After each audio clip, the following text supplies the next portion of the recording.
While the early deists were busy reconstructing Christianity, at the same time being very careful to avoid the accusation of atheism, the world of science had been steadily progressing.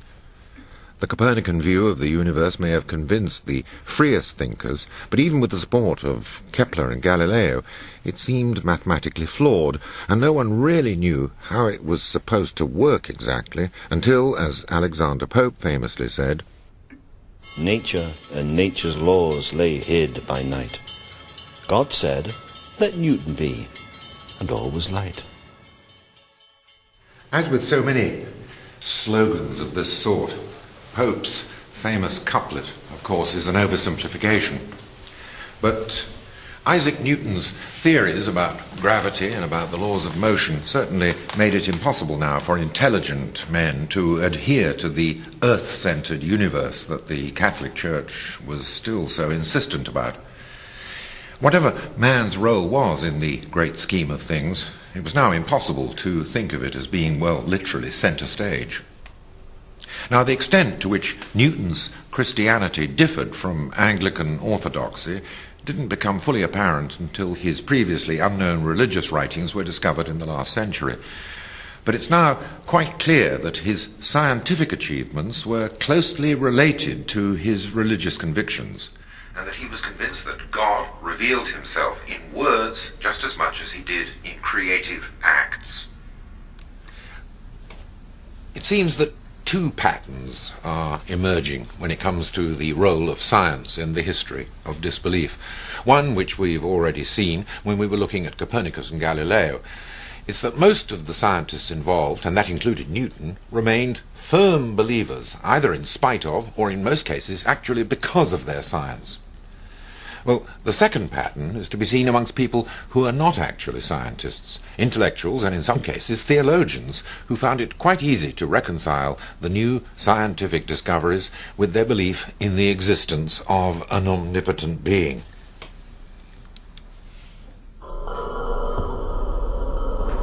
The Reverend Samuel Clarke, for example, arrived in Trinity College, Cambridge, shortly after the publication of Newton's Principia. In 1704, he was invited to deliver one of a set of lectures which Robert Boyle, one of Newton's most distinguished colleagues in the Royal Society, had instituted to establish the truth of the Christian religion against infidels. Clarke's first series of lectures were entitled A Demonstration of the Being and Attributes of God, more particularly in answer to Mr. Hobbes, Spinoza, and their followers. Like many of his 16th century predecessors, Clarke identified three distinct classes of atheists. There were those, as he said, "the stupid and ignorant, who have never made any just use of their natural reason to discover even the plainest and most obvious truths. Then there were those who, by vicious and degenerate life, corrupt the principles of their nature, and are resolved not to hearken to any reasoning. And finally, there were those who were both moral and reasonable, whose own speculations had convinced them that the atheist position is more strong and conclusive. And it's the third group that contains, as Clarke says, the only atheistical persons to whom the present discourse can be supposed to be directed, or who are indeed capable of being reasoned with at all.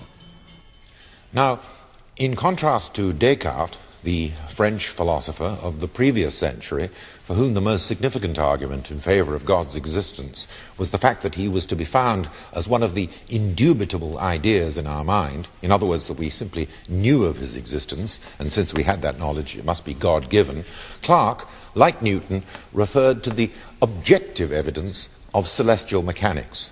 And like many authors, before and after, Clarke also invoked biology as evidence of intelligent design.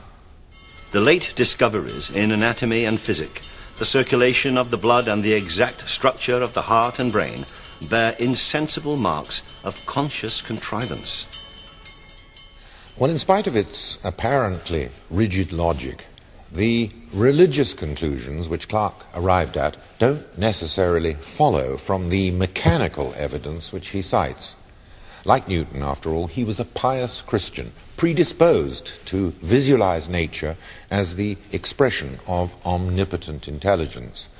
So that, in an important, unavoidable sense, the arguments which he develops are in the service of, well, a foregone conclusion.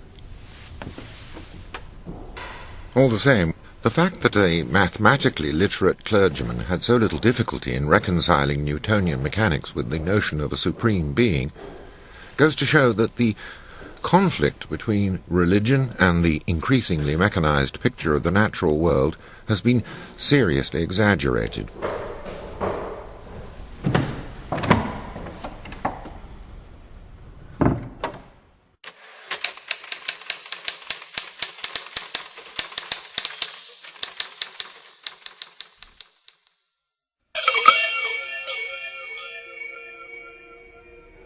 As we have already seen, ever since the Reformation, there's a sense in which the road to atheism was paved not with science, but with religious intentions.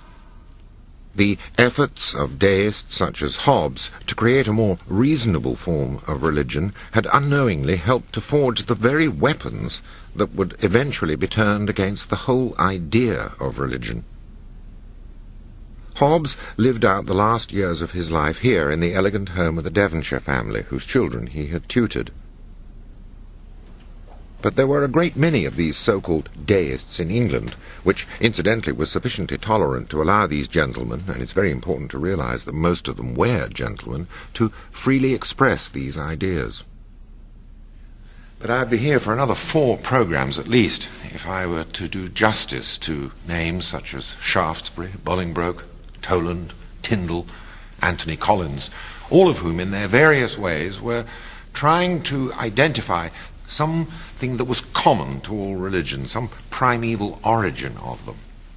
However, although many of them are significant, there's one giant who's perhaps the most significant philosopher in the English language to have expressed these deist notions, and who in fact, although he never admitted himself to be an atheist as such, he was clearly and unarguably the most vividly elegant and eloquent skeptic of them all. I'm referring, of course, to the great Scottish philosopher David Hume. I have always considered David Hume as approaching as nearly to the idea of a perfectly wise and virtuous man as perhaps the nature of human frailty will allow. David Hume was born in 1711, 32 years after the death of Hobbes. He went up to university in Edinburgh at the age of 12 to study a degree of his own devising. By the age of 20, he had already travelled to France and had begun to write his treatise on human nature.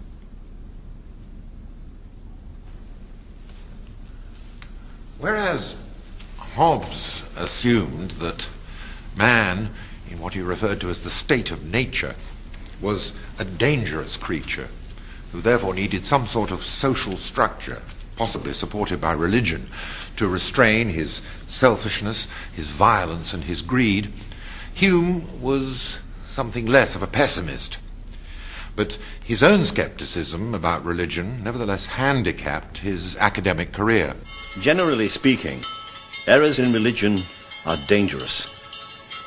Those in philosophy are only ridiculous.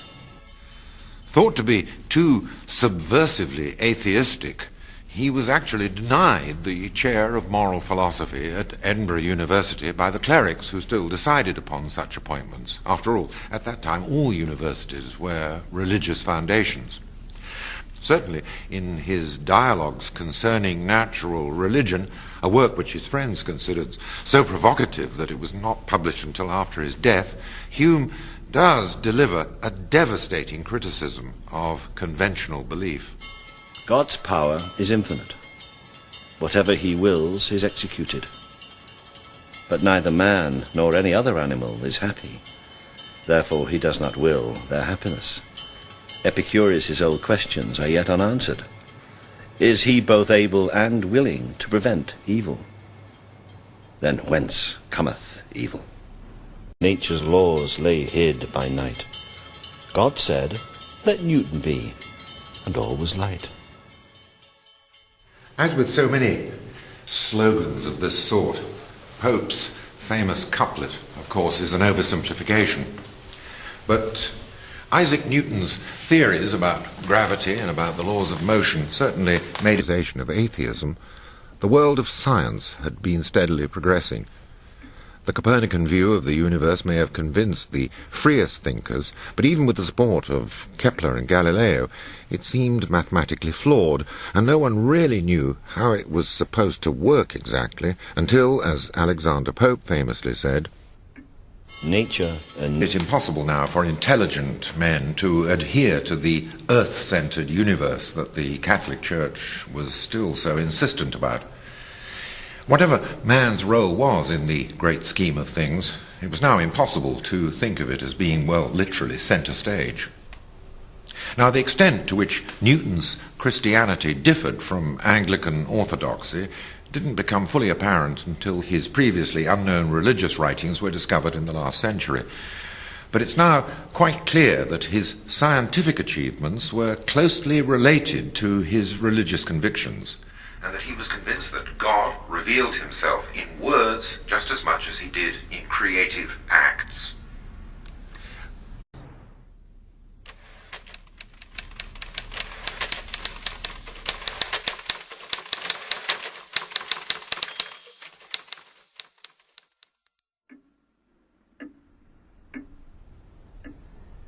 While the early deists were busy reconstructing Christianity, at the same time being very careful to avoid the accusation